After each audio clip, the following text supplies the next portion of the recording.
வந்து உத்தரவாதம் கொடுத்தாரு. இல்ல இதுல வந்து திட்டமிட்ட சதி இருக்கா, அதுக்கு ஏத்த மாதிரி நாங்க எஃப்ஐஆர் போடுவோம். அவங்களுடைய கால் ரெக்கார்ட்ஸ் எல்லாம் செக் பண்ணுவோம். அவங்களுடைய குடும்ப பின்புலம் ஃபுல்லா நாங்க செக் பண்ணுவோம். எல்லாத்தையும் செக் பண்ணி நாங்க விசாரிக்கிறோம். விசாரிச்சு சார்ஜ் ஷீட் போறோம்னு சொல்லியிருக்கோம்.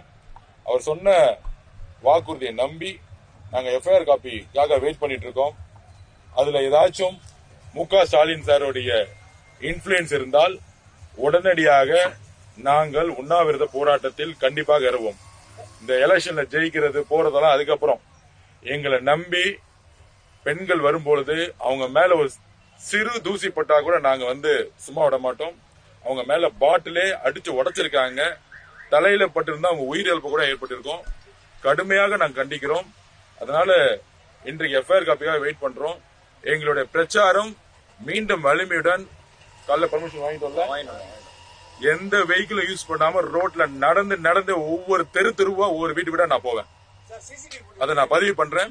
சிசிடிவி ஃபுட்டேஜ் நாங்க வந்து போலீஸ்ல கொடுத்திருக்கோம். அது எங்ககிட்ட இன்னும் யாரு கைது பண்ணாங்க அவங்க முகத்தை எங்களுக்கு காமிக்கல. எங்ககிட்ட இருக்கு.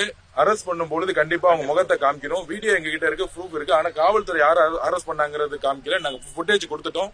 ஃபுட்டேஜ் கொடுத்து கைது பண்ணி வச்சிருக்காங்க. காலையில எல்லா விதமா நாங்க வந்து உங்களுக்கு எல்லாம் நீங்க என்ன சொன்னீங்களோ அதுக்கெல்லாம் நாங்க எஃப்ஐஆர் போட்டு நாங்க வந்து உங்களுக்கு தரோம்னு சொல்லியிருக்காங்க.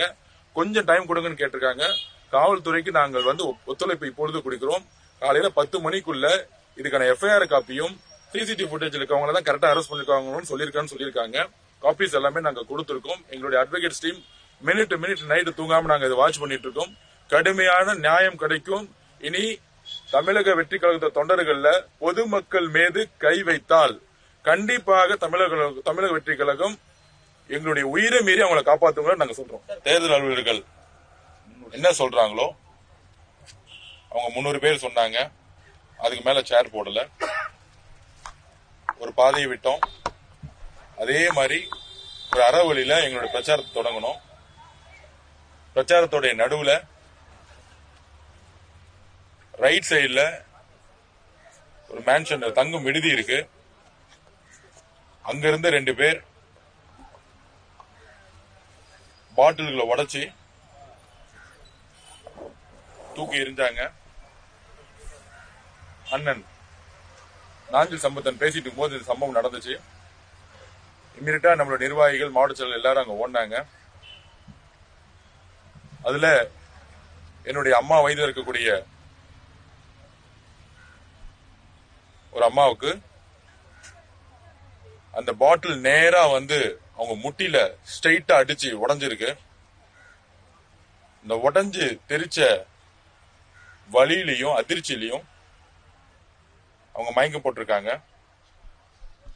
தலையில அடிபட்டு தான் இந்நேரம் உயிரே போயிருக்கும்.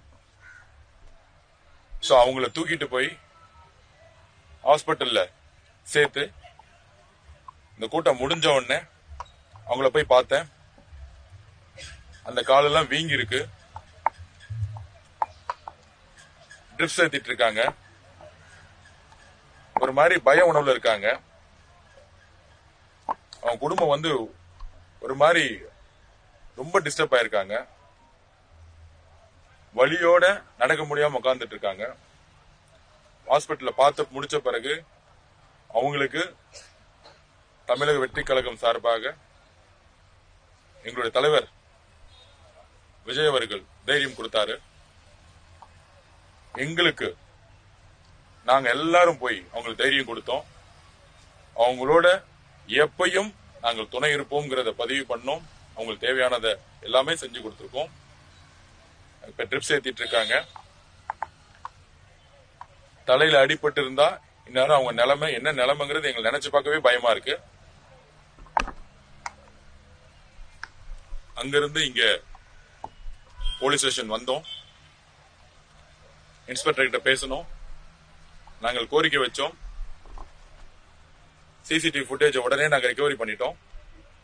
உள்ள ரூம்குள்ள நிறைய பாட்டில்ஸ் இருந்திருக்கு. அதை உடைச்சு வச்சிருந்திருக்காங்க தூள் தூளா. இத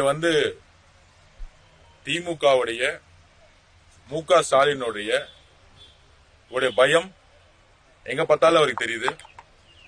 நேற்று குளத்தூருக்குள்ள வரக்கூடாதுங்கிற என்ற உணர்வுடன் காவல்துறையே இல்லாம அது ஒரு பெரிய ஸ்டாம்பீடை உருவாக்க பார்த்தாங்க. பாதியிலே பிரச்சாரத்தை முடிச்சோம். வில்லிவாக்கத்துல பிரச்சாரம் பண்ணலான்னு ஆரம்பிக்கும் பொழுதே 2 குண்டர்களை வச்சு பாட்டில உடைச்சு, அதுவும் பெண்கள் மேல உடைக்கிறாங்க. பெண்கள் மேல உடைச்சா அவங்க பயந்துட்டு இனிமேல் கூட்டம் வரமாட்டாங்க, பிரச்சாரத்துக்கு வரக்கூடாதுங்கிற